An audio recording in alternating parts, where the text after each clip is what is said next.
Le diffuseur mondial Zi est présent en Afrique du Sud depuis 20 ans. L'idée d'explorer le continent suscite l'enthousiasme du diffuseur. L'Afrique est merveilleuse. Elle a été très réceptive à notre contenu.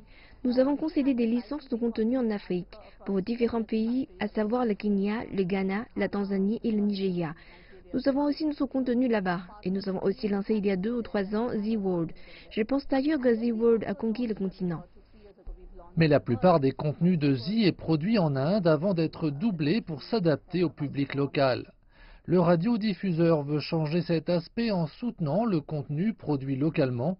La chaîne vient de terminer une collaboration théâtrale révolutionnaire avec le diffuseur de Côte d'Ivoire RTI. C'est d'ailleurs un acteur africain local qui tient le rôle principal. La raison pour laquelle nous sommes allés en Côte d'Ivoire, c'est que RDI est probablement l'un des diffuseurs les plus progressistes en Afrique de l'Ouest, ou plutôt en Afrique francophone. Ce sera la première fois que des radiodiffuseurs indiens et africains se réuniront et produiront un contenu qui plaira aux deux auditoires. Zi est présent depuis assez longtemps pour comprendre le marché africain. Les services numériques sont limités dans certaines régions et la télévision traditionnelle domine toujours le secteur.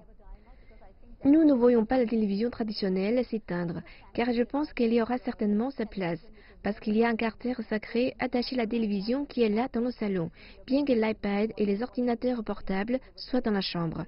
On peut utiliser ces moyens secondaires dans cette pièce. La télévision principale présente dans le salon y sera encore longtemps. C'est surtout le cas en Inde et en Afrique, où des problèmes liés au haut débit existent. Nous avons vu que beaucoup de nos histoires avaient eu une large résonance en Afrique. Ce sont des histoires universellement attrayantes qui peuvent être adaptées à n'importe quel contexte africain. Nous travaillons avec des diffuseurs africains pour africaniser l'ensemble des histoires, avoir des acteurs africains. Nous travaillons en étroite collaboration avec un certain nombre de diffuseurs. La demande pour le contenu africain augmente comme cela était évident au Discop de cette année à Johannesburg.